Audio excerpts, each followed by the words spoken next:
Bonjour à toutes et tous qui m'écoutez depuis quelques années, quelques mois, quelques semaines. Peut-être c'est le premier épisode que vous écoutez. C'est un jour particulier. Ça fait quelques semaines déjà que j'ai reçu mon almanach de l'agroécologie. C'est le premier livre que je publie seule.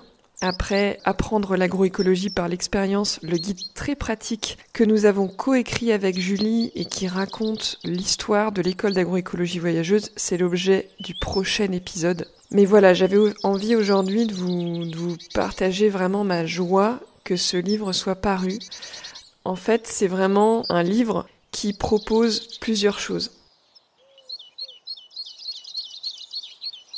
Et si l'agroécologie dans toute sa diversité vous accompagnait toute l'année, saison après saison? Et si vous pouviez offrir à vos proches un cadeau qui les relie un peu plus au vivant chaque jour? Et si vous pouviez avoir un livre, des textes, des images qui complètent les écoutes de votre podcast préféré? Alors que vous le voyez dans les médias, dans les réseaux sociaux, on parle beaucoup de l'érosion paysanne qui s'accélère, qu'on compte 2 départs en retraite pour une installation. On ne cesse d'alarmer sur le fait que paysan, c'est un métier en voie de disparition. C'est très angoissant tout ça. Et moi, en fait, je ne peux pas m'empêcher En fait, je suis persuadée qu'il est plus que nécessaire de donner envie, d'inspirer, de semer des graines de fertilité dans l'esprit, dans le cœur des gens. Depuis 10 ans, j'ai voyagé dans des dizaines de fermes, des centaines même. Elles m'ont accueilli, elles m'ont beaucoup transmis. Elles continuent de bouleverser ma vision de l'agroécologie et du lien que l'on peut tisser en tant qu'humain au reste du vivant. Et j'ai toujours eu envie d'écrire un livre et je me suis dit que pour compléter le format podcast, un calendrier serait une bonne idée. Donc ça, c'était l'idée que Garance, que je remercie d'ailleurs au passage, m'a donnée il y a plus d'1 an et demi. Au début, je me suis dit, je vais faire un calendrier page par page avec 365 jours et 365 fermes présentées. Et puis en fait, j'ai vite réalisé que même si je connaissais 365 fermes, pour approfondir chaque ferme, connaître des chiffres sur la ferme, sa philosophie et tout, c'était un boulot monstrueux. Donc, je me suis rabattue sur 52 semaines et 52 fermes, accompagnée notamment par Camille Atlani, de la collection Terre Agora des éditions La France Agricole, que je remercie au passage, qui m'a permis vraiment d'adapter en fait cet almanach perpétuel, que vous allez pouvoir réutiliser chaque année, au grand public. Je l'ai écrit pour que vous puissiez y découvrir un grand nombre de pratiques que les fermes mettent en œuvre pour régénérer le vivant, des pratiques techniques, philosophiques, des manières d'œuvrer ensemble, de prendre soin.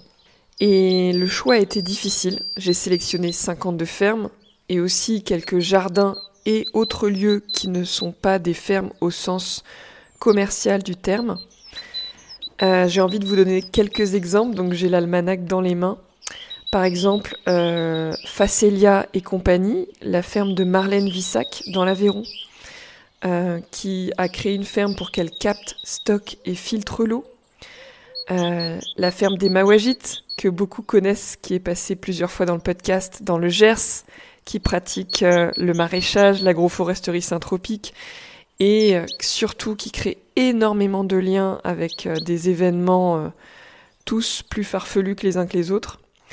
Il y a aussi la ferme Les Petits Bernais, qui élève 25 vaches laitières et fait travailler 4 personnes dans les Pyrénées-Atlantiques. Si 4 personnes peuvent travailler sur la ferme, c'est notamment parce qu'ils transforment et qu'ils valorisent vraiment leurs produits.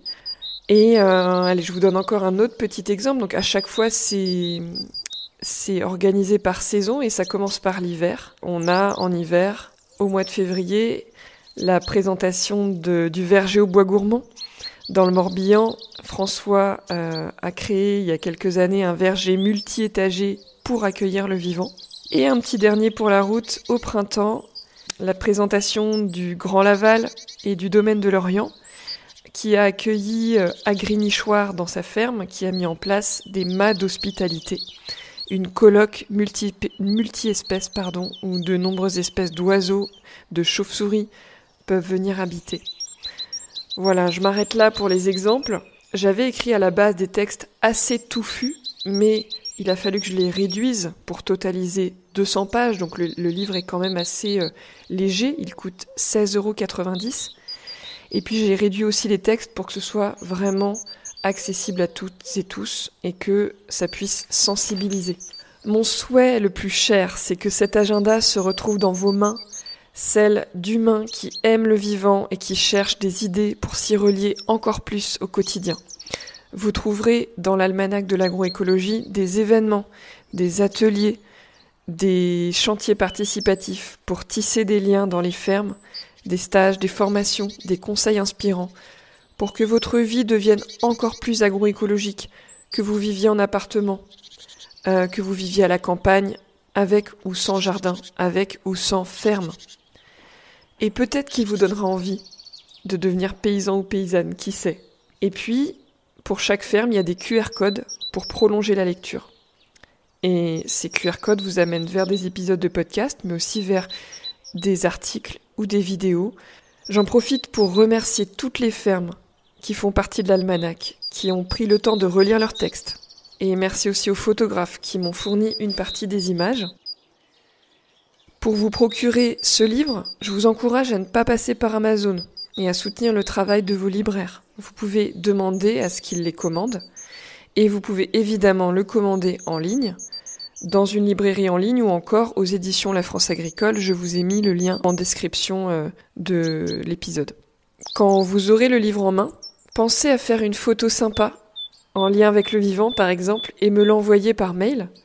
Mon mail c'est opaline@agroécologievoyageuse.com et ou à partager cette photo sur Facebook, sur Instagram, sur LinkedIn en me taguant. Évidemment, j'imagine que certains d'entre vous n'aiment pas trop les réseaux sociaux, mais je trouve que utiliser les réseaux sociaux pour ça, pour permettre aux gens d'être encore plus en lien avec le vivant et petit à petit de quitter les réseaux sociaux, ou en tout cas d'y passer moins de temps, bah là c'est une bonne raison de faire une petite photo et de la partager sur les réseaux. C'est comme ça que l'on essaime la vie. J'espère que cet almanach aura sa place sur la table de la cuisine, qu'il sera feuilleté par vos proches et par les personnes qui passent chez vous, pour qu'à chaque repas, vous vous demandiez comment ce qu'il y a dans votre assiette peut avoir un véritable pouvoir sur la beauté, la richesse de nos écosystèmes, de nos paysages, pour le vivant. Merci et belle lecture.